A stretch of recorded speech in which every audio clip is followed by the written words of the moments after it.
మీకు జున్ను అంటే చాలా ఇష్టమా? అయితే ఈ వీడియో తప్పకుండా చూడండి. ఈ వీడియోలో నేను మీతో జున్ను పాలు లేకుండా జున్నుని ఈజీగా ఎలా తయారు చేసుకోవాలో చూపిస్తాను. ఇప్పుడు దీని తయారీ విధానం చూద్దాం. ముందుగా ఒక మిక్సింగ్ బౌల్ తీసుకోండి. మిక్సింగ్ బౌల్లోకి 1 కప్పు ఫ్రెష్ కర్డ్ వేసుకోండి.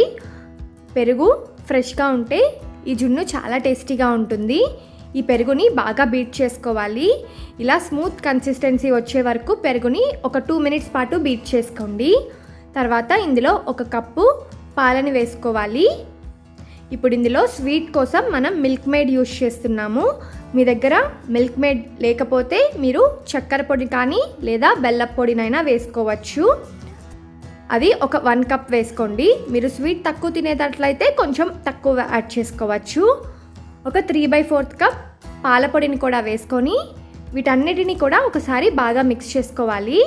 ఇప్పుడు ఈ మిక్స్ చేసుకున్న మిశ్రమాన్ని ఒక గిన్నెలోకి తీసుకోండి. నేను ఈ జున్నుని స్టీమ్ చేసుకోవడానికి స్టీల్ గిన్నెని తీసుకున్నాను. మీ దగ్గర సిలికాన్ మౌల్స్ కానీ లేకపోతే కేక్ ట్రేస్ కానీ ఉంటే దాంట్లో అయినా మీరు ఈ జున్నుని తయారు చేసుకోవచ్చు. పైన కొంచెం ఇలాచీ పౌడర్ చల్లుకోవాలి. స్టవ్ ఆన్ చేసుకొని ఒక కుక్కర్ పెట్టుకోండి. కుక్కర్లో 1 గ్లాస్ వాటర్ యాడ్ చేసుకొని ఒక స్టాండ్ని పెట్టుకోవాలి. ఆ స్టాండ్లో మనం ముందుగా ప్రిపేర్ చేసి పెట్టుకున్న జున్ను మిశ్రమాన్ని కుక్కర్లో పెట్టుకొని మూత పెట్టేసి మీడియం ఫ్లేమ్లో పెట్టుకొని ఒక 35 నిమిషాల పాటు స్టీమ్ చేసుకోవాలి. విజిల్ ఏమీ పెట్టకూడదండి. ఒక 35 నిమిషాల తర్వాత మూత తెరిచి చూద్దాం. చూడండి, జున్ను రెడీ అయిపోయింది. ఒకసారి స్పూన్తో కానీ లేదా ఫోక్తో కానీ ఇలా చెక్ చేసుకుంటే వాటర్ ఏమీ లేకుండా అంటుకోకుండా వస్తే జున్ను రెడీ అయిపోయినట్టు. ఇప్పుడు ఈ తయారైన జున్నుని ఒక ప్లేట్లోకి తీసుకొని ఇలా పీసెస్లా కట్ చేసుకొని సర్వ్ చేసుకుంటే చాలా టేస్టీగా ఉండే జున్ను రెడీ.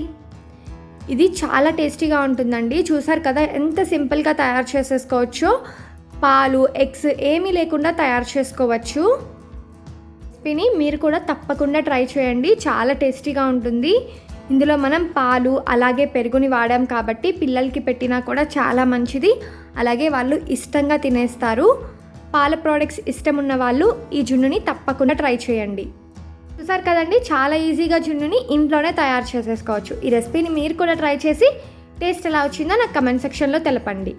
వీడియో మీకు నచ్చింది అనుకుంటున్నాను. నచ్చితే మీ ఫ్రెండ్స్ అండ్ ఫ్యామిలీ మెంబర్స్కి షేర్ చేయండి. అలాగే ఛానల్ని సబ్స్క్రైబ్ చేసుకోండి. Thanks for watching.